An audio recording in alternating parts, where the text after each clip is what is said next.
Bismillahirrahmanirrahim. Assalamualaikum warahmatullahi wabarakatuh.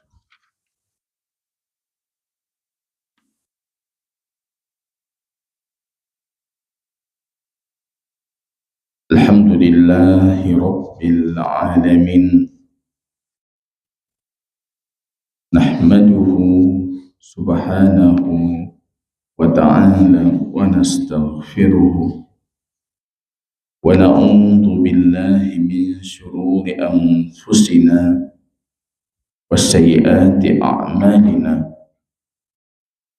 May yahdihillahu fala mudilla lahu wa may yudlilhu fala hadiya lahu. Asyhadu an la ilaha illallah wahdahu rabbi la syarika lahu wa asyhadu anna muhammadan abduhu wa rasuluh safiyyuhu min khalqihi wa khaliluh. Ikhwatal iman, a'azzani Allah wa iyyakum jami'an.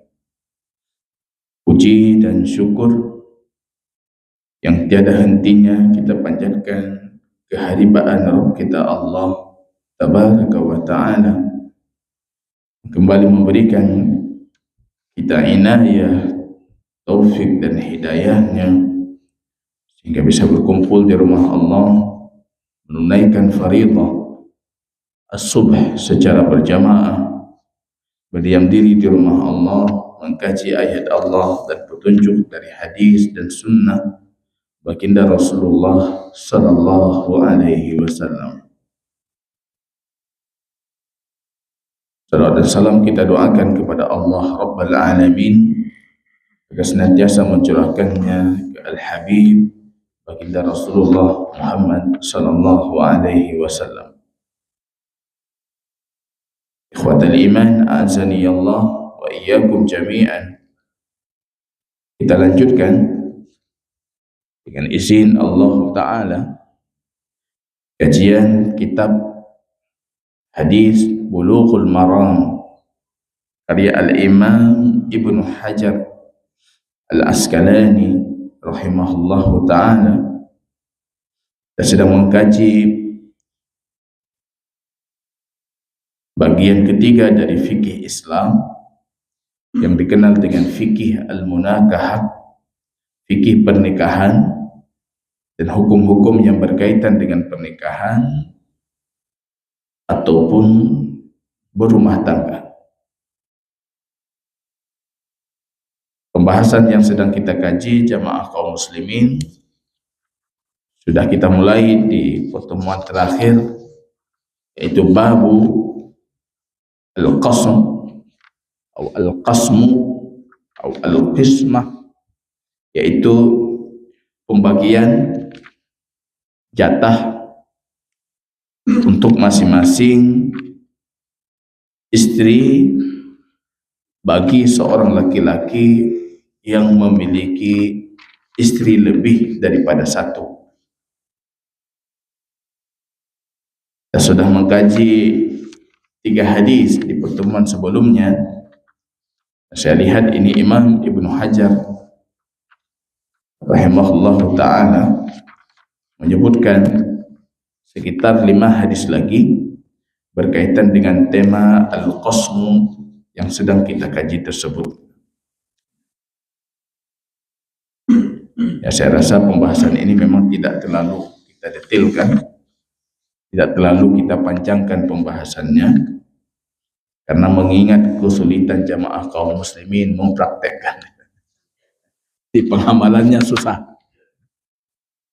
Lebih cuma menambah ilmu dan menambah hujjah Allah atas kita di hari kiamat nantinya. Sebelumnya kita mengkaji hadis Aisyah, yaitu doa baginda Rasul sallallahu alaihi wasallam setelah berlaku adil untuk para istrinya. Beliau mengatakan, ya Allah, ini adalah pembagianku atas apa yang aku miliki. Ini yang aku sanggup.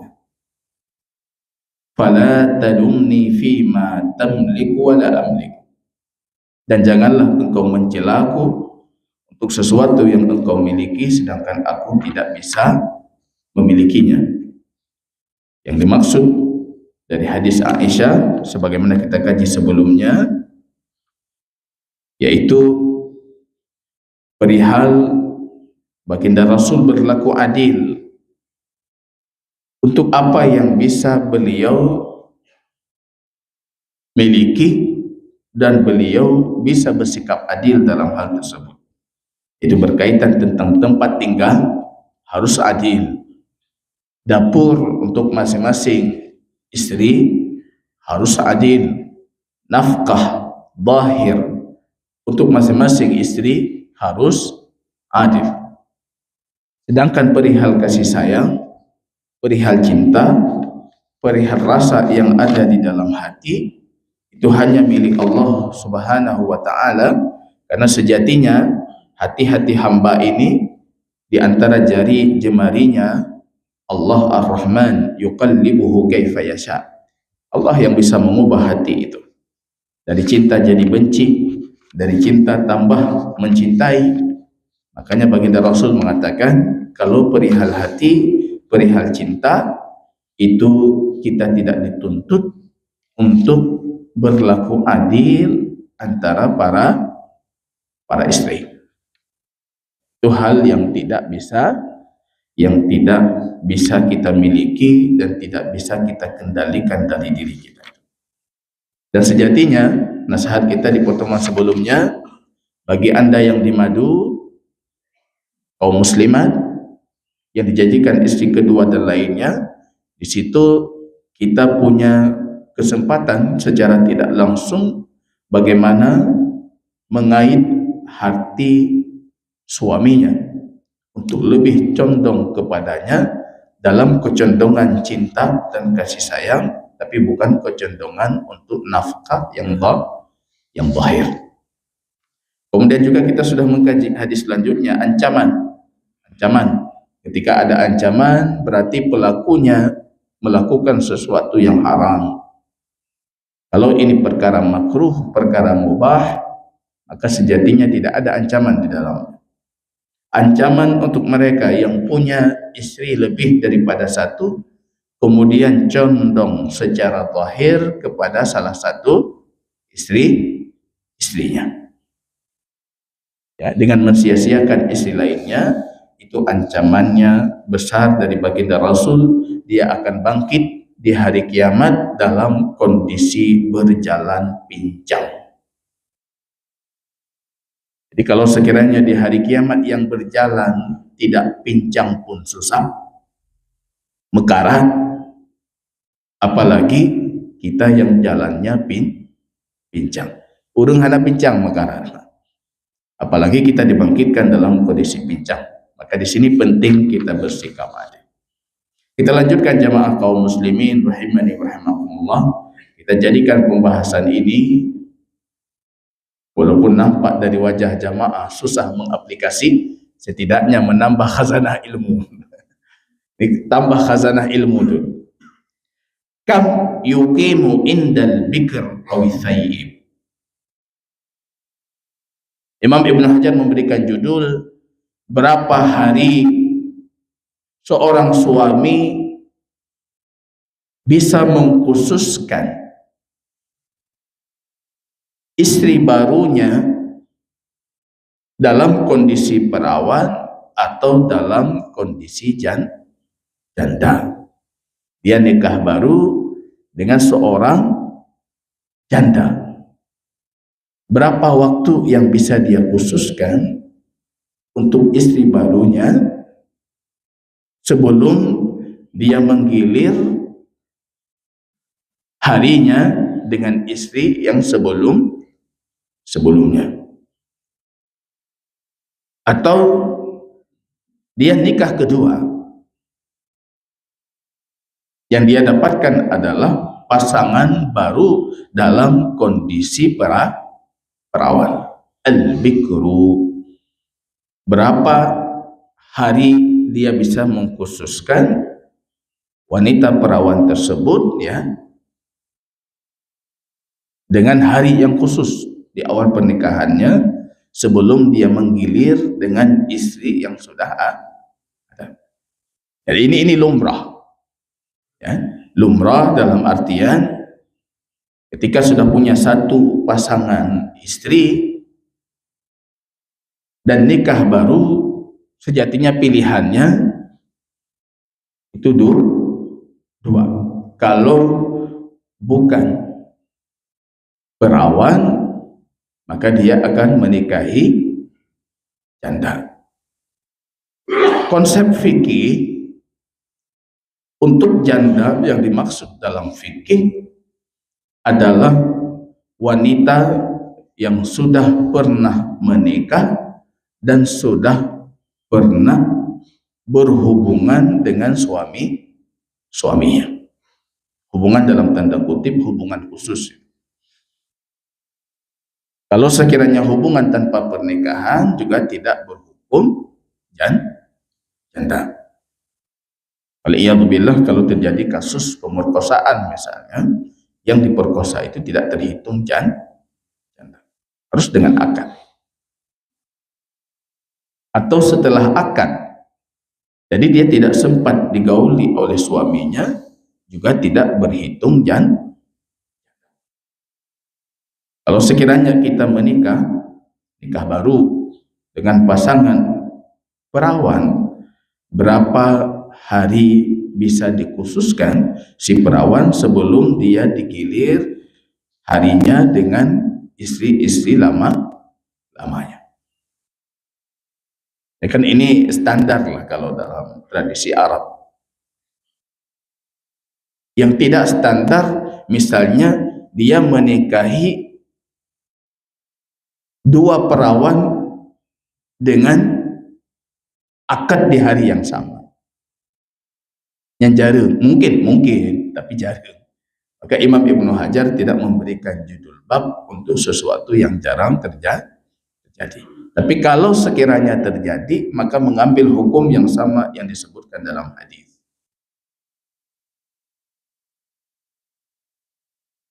Jadi pembahasannya jarang tak pegahaba dalam kondisi jamaah tengah. Nya kijit jamaah tengah pembahasan munakahat. Kalau saya siswa itu saya ngajar fikih. Kalau siswa dah masuk fikih nikah, nyan hana payah tayu tamang kelas bah. Poh 3 mulai poh 8 kata 2 ni. Fikih munakahat.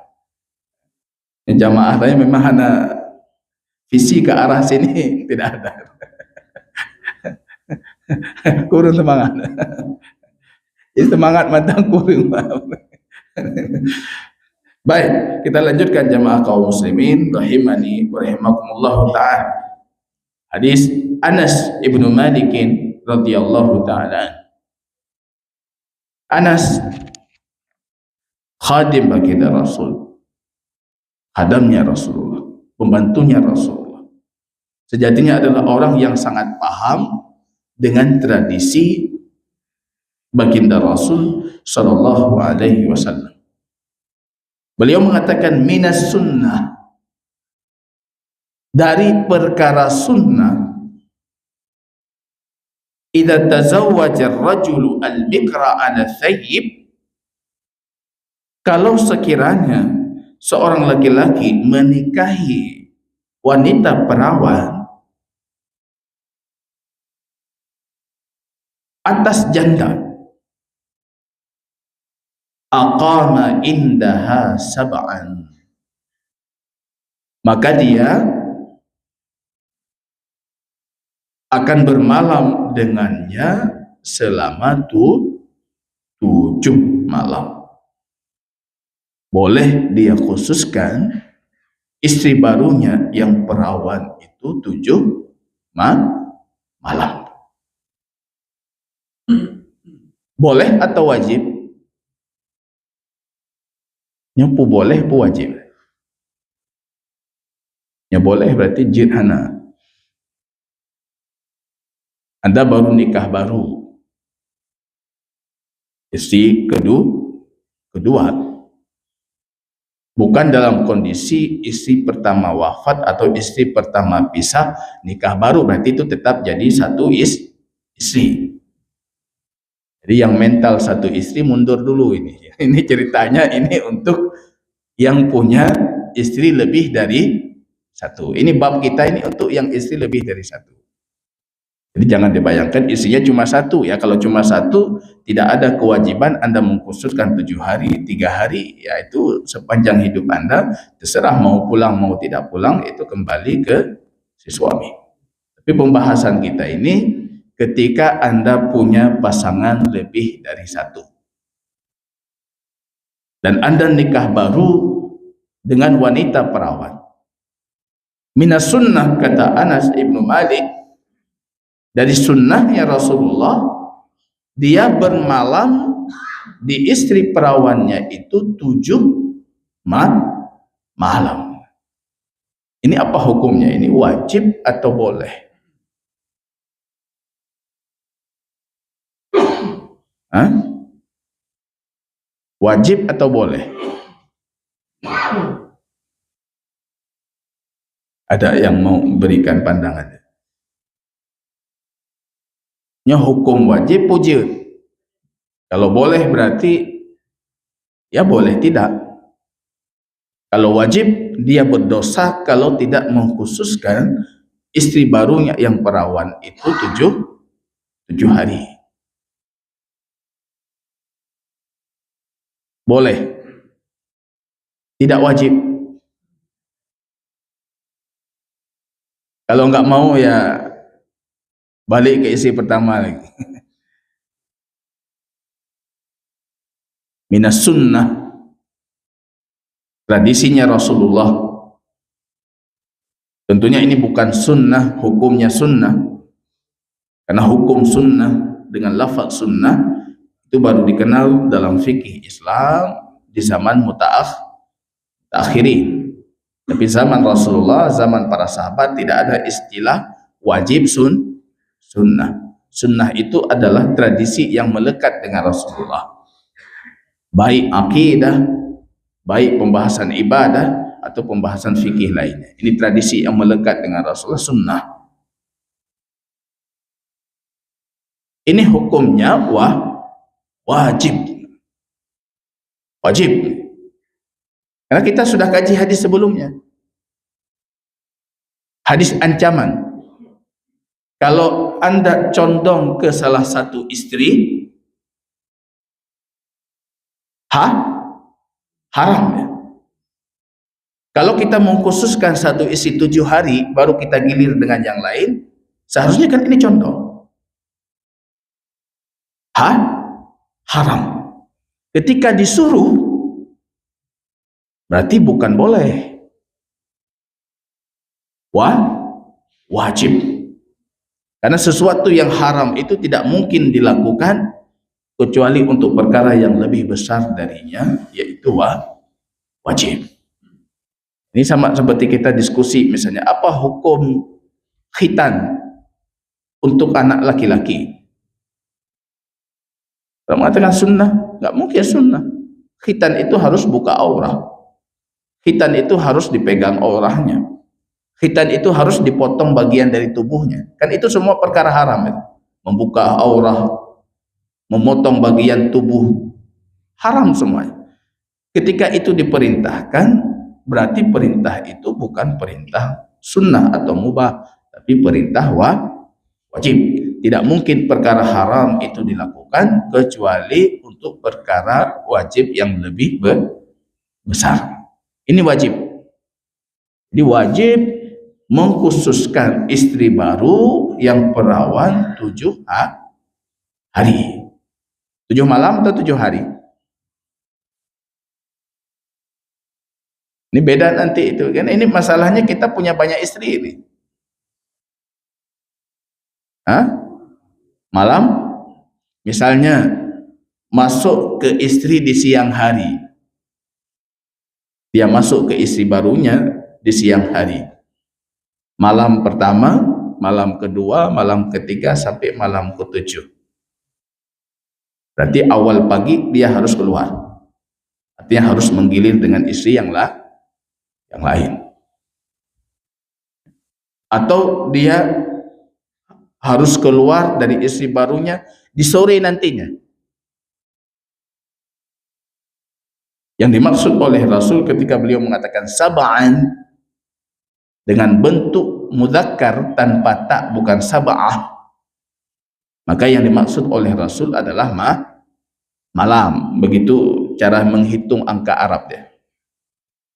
Kalau yang terhitung itu bentuknya jantan atau laki-laki mudzakkar, maka angkanya harus muannas.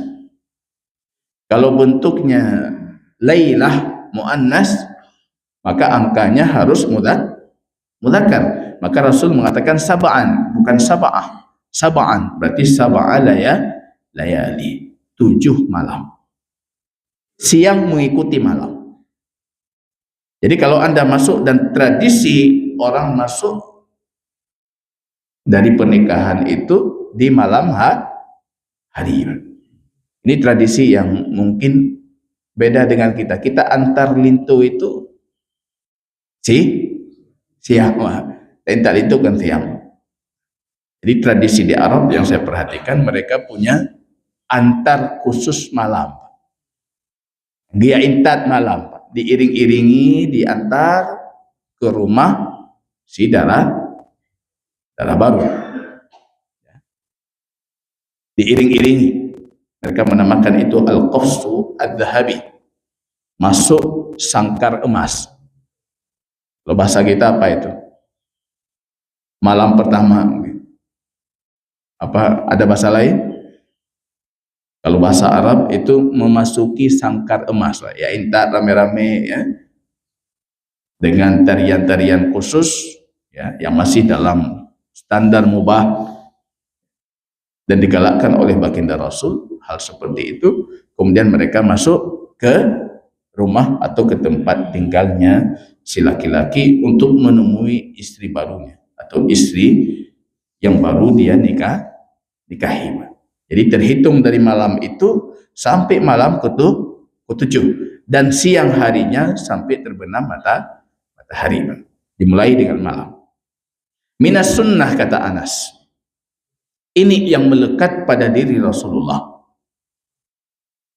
Baginda Rasul kalau menikahi wanita janda, beliau mengkhususkan wanita itu 3 hari. Kalau menikahi perawan, beliau mengkhususnya 7 hari. Kok dibedakan? Mungkin logis sekali alasannya. Hijit gepe beda, hijit han gepe sama. Baik perawan atau janda 7 juga dibahas. Kenapa perawan 7 sedangkan yang janda 3?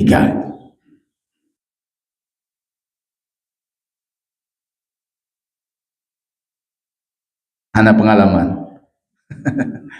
Hana pengalaman, hana jawaban. Padahal itu bisa, walaupun tidak berpengalaman tapi pikir mata merempuan.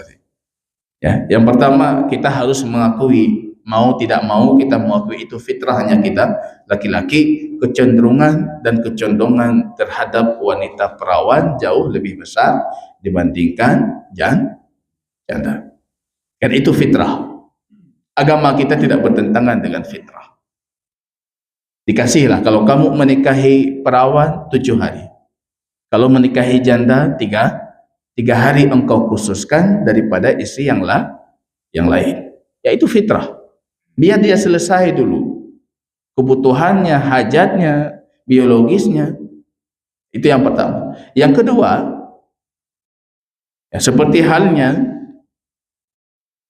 wanita janda itu bisa menikahkan dirinya, ya, sedangkan wanita yang perawan itu harus dengan walinya atau harus dengan apa petunjuk walinya, pilihan walinya. Kan di sini ada perbedaan yang diberikan dalam syariat. perempuan itu jauh lebih besar rasa malunya. Biar dia selesai dulu. Ya, gap rasa malu itu hilang dari suaminya, dan itu butuh waktu yang sedikit lebih lama dibandingkan janda. 7 hari dikhususkan. Ya, ini berdasarkan hadis ini, dan hadisnya sahih, muttafaqun alaih. 7 hari, kalau untuk janda 3 hari. Kalau janda diberikan lebih dari 3 hari, nanti ada hadis yang kedua, hadis Ummu Salamah. Ummu Salamah ketika dinikahi oleh baginda Rasul, Rasul memberikan Ummu Salamah 3 hari. Dalam riwayah ketika baginda Rasul selesai 3 hari, mau berangkat Rasulullah. Artinya kembali ke jatah yang sudah disepakati dengan para istri lainnya. Ummu Salamah menarik tangan baginda Rasul, hangga bija, hangga biwo Rasul. Baginda Rasul sallallahu alaihi wasallam mengatakan, jangan engkau berpikir aku melakukan ini karena faktor keluargamu. Jadi jangan dipikir ini kalau keluarganya terhormat 7 hari, kalau keluarganya tidak terhormat Rasul kasih 3 hari. Enggak ada hubungan itu, kata Rasul. Itu memang jatah syariah. Kalau engkau kehendaki, kata Rasul, aku berikanmu 7 hari, tapi semua istri yang lain akan aku berikan 7 hari. Ini hukum baru.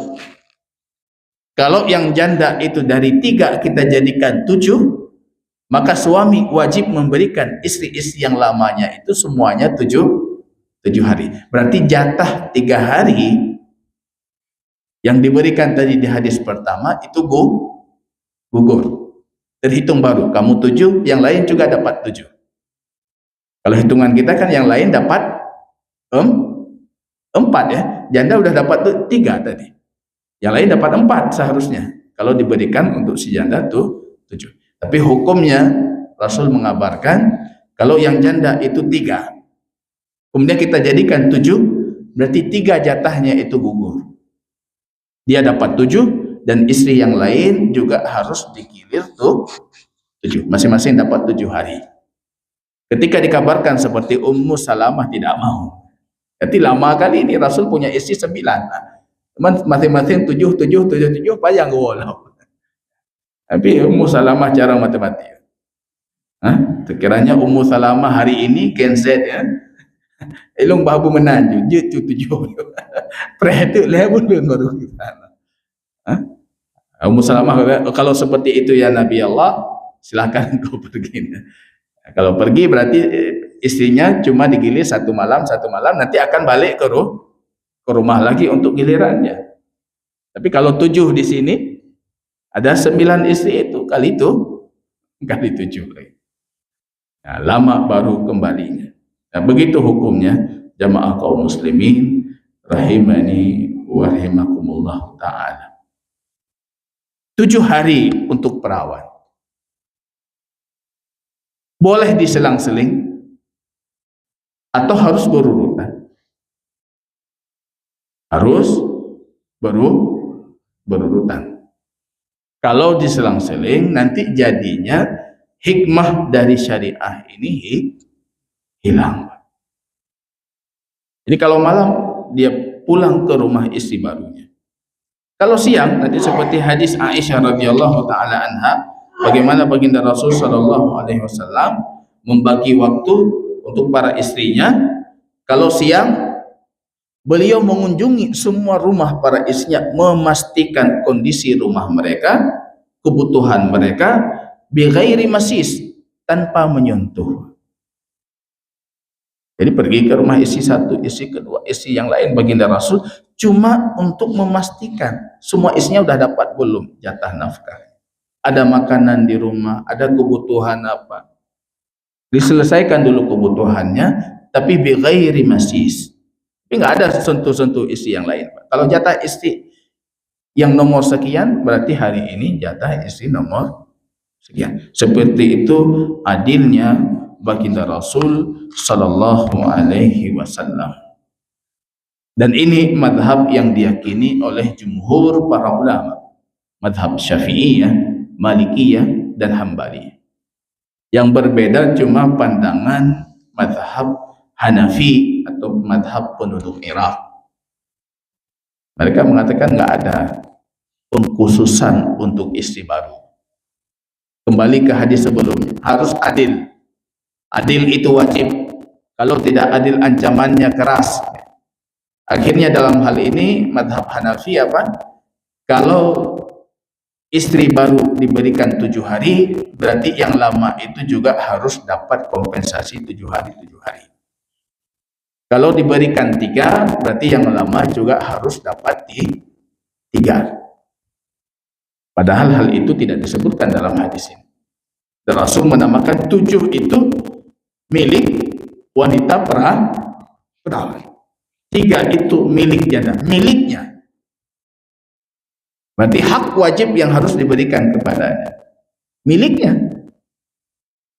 bukan milik untuk istri yang lain. Dan ini kecenderungan seperti ini lahir karena faktor barangkali ya masyarakat Kufah atau Abu Hanifah belum mendapatkan hadis yang barusan kita bacakan. Sehingga beliau ketika tidak ada hadis seperti itu pedoman dalam madhab Hanafi, mereka akan mendahulukan al-qiyas, analogi. Mereka menganalogikan sikap adil, harus adil. Kalau diberikan 7 hari untuk yang baru, berarti yang lama juga harus dapat 7 hari. Sedangkan hadis Aisyah untuk perawan 3 hari, untuk janda 2 hari, itu hadisnya sangat lemah. Ya, hadisnya lemah sekali. Riwayat Imam Daruqutni yang sahih yang barusan kita bacakan itu. Kemudian jamaah kaum muslimin rahimani wa rahimakumullah, Imam Ibnu Hajar mengatakan jawaz tanazul al-mar'ah an-naubatiha. Kalau itu hak wajib yang harus dibagi oleh suami, maka ketika itu hak yang dimiliki oleh istri, istri juga berhak untuk menggugurkan haknya. Dia turun dari hak. Boleh tidak? Ya boleh. Itu hak istri. Hadis Aisyah radhiyallahu taala anha, Aisyah menceritakan anna Saudah binta Zam'ah. Ini istri baginda Rasul. Saudah istri keberapa Rasulullah? Istri keberapa? Istri Nabi dah final. Nah ini pertanyaan besar nih. Kalau nama istri Nabi kita tidak tahu. Ummahatul Mukminin. Dan itu bagi kita adalah ibu. Lagi anak ini tata yang sonan mak karena musawat. Persis kondisi muslim yang tidak mengetahui nama istri Rasulullah. Mensonan mak karena musawat. Tekim. Begitu juga muslim, siapa nama istri Rasulullah? Rasulullah menikahi Khadijah. Sampai wafat Khadijah, baginda Rasul tidak pernah menduakan Khadijah. Kemudian menikahi Aisyah. Cuma Aisyah dinikahi masih sangat belia, 6 tahun. Rasul belum berumah tangga. Menikahi tapi belum berumah tangga. Nanti berumah tangga setelah hijrah. Di sela itu Rasulullah menikahi Saudah. Jadi Saudah ini istri kedua yang statusnya berumah tangga langsung dengan Rasul, sedangkan dari sisi akad istri ketiga. Maka Aisyah dalam hadis Imam Muslim mengatakan Rasulullah SAW yang pertama kali beliau nikahi setelah menikahiku adalah Saudah. Ya, dari sisi akad betul, tapi dari sisi baginda Rasul berumah tangga itu lebih dahulu Saudah. Saudah dinikahi oleh baginda Rasul dalam kondisi janda. Dia dan suaminya termasuk sabiqunal awwalun yang sangat dahulu masuk Islam, bahkan sempat hijrah ke negeri Habasyah. Ini orang-orang muhajirin ke negeri Habasyah di fase Makki, fase Makkah. Ya, ketika pulang dari sana, nanti suaminya wafat. Dia tinggal seorang diri, kemudian dinikahi oleh baginda Rasulullah Shallallahu Alaihi Wasallam. Dan bisa dikatakan dari semua istrinya baginda Rasul, ini istrinya tertua itu. Jadi di penghujung hayatnya baginda Rasul, Saudah merasa atau menyadari kalau baginda Rasul Shallallahu Alaihi Wasallam tidak berkebutuhan lagi terhadap dirinya itu. Akhirnya Saudah ini datang kepada baginda Rasul dan memberikan jatah bermalam di rumahnya itu kepada Aisyah. Ini atas kesadaran dirinya, atas kebaikan hatinya, dan atas keinginannya untuk membahagiakan baginda Rasulullah. Itu haknya. Dan Rasulullah menerima hak itu, ya, menerima pemberian daripada Saudah, hingga akhirnya Aisyah punya giliran dua malam. Aisyah mengatakan bahwasanya Saudah bint Zam'ah wahabat yaumaha li Aisyah. Dia menghibahkan, memberikan harinya atau jatah harinya untuk Aisyah. Dia menghibahkan, karena dia tahu Aisyah itu paling disukai oleh baginda Rasul.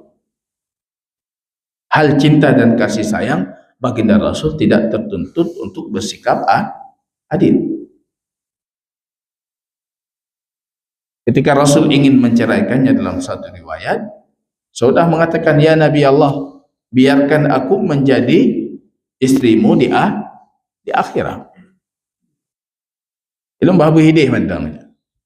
Kalau diceraikan hari ini di dunia, berarti beliau bukan istrinya Rasulullah di akhirat. Ya, nanti di sana saja ya Nabi Allah. Ya, sehingga beliau dikenal dengan ahli wara, ahli ibadah. Saudah ini terkenal sebagai ahli ibadah, atau dijuluki dengan wanita bertangan panjang, tangannya panjang, sedekahnya banyak, kebaikannya banyak. Dan itu nampak dari sikap-sikapnya Saudah. Aisyah mengatakan, Saudah memberikan jatahnya untukku. Wa kana Nabiyyu sallallahu alaihi wasallam yaqsimu li Aisyah yaumaha wa yauma Saudah. Baginda Rasul memberikan untuk Aisyah harinya dan hari Saudah. Sedangkan untuk hal lainnya baginda Rasul masih memberikan untuk Saudah haknya, seperti nafkah, kebutuhan rumah tangganya itu diberikan juga untuk Saudah. Dan ini pun terjadi di penghujung hayatnya baginda Rasulullah. Jadi terjadi di akhir-akhir hayatnya baginda Rasul sallallahu alaihi wasallam. Begitu jamaah kaum muslimin rahimani wa rahimakumullah taala. Barangkali itu yang bisa kita kaji untuk pagi ini. Kalau ada yang mau kita pertanyakan atau mau kita diskusikan, kita persilahkan.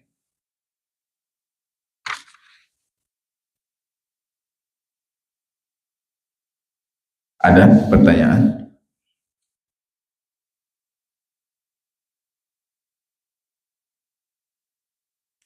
Suasana agak melain loh kan. Jangankan untuk maju, bertanya mata anak kecil. Jadi ibu-ibu di belakang sangat aman, kondisinya aman. Baik, kalau tidak ada kita cukupkan. Jazakumullahu khairan katsiran, barakallahu fikum. Subhanakallahumma wa bihamdika asyhadu an la ilaha illa anta astaghfiruka wa atubu ilaik. Assalamualaikum warahmatullahi wabarakatuh.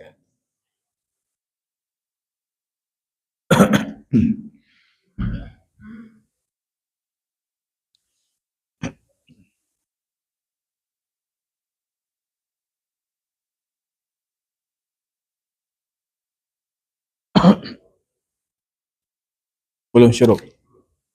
Berapa menit lagi?